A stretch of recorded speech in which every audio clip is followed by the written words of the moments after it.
2 মাস ধরে হারাইছি বাইরে, আলু বাগুন কিছু নাই রে, ঠিকাদারে খালি ডাল দেয়।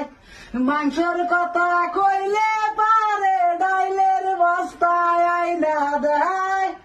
ওহ বাইরে কলজা বাইটা যায়।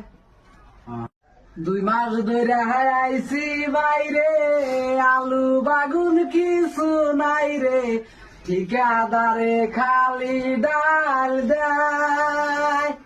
মাংসর কথা কইলে পারে, ডাইলের বস্তায় আইনা দেয়।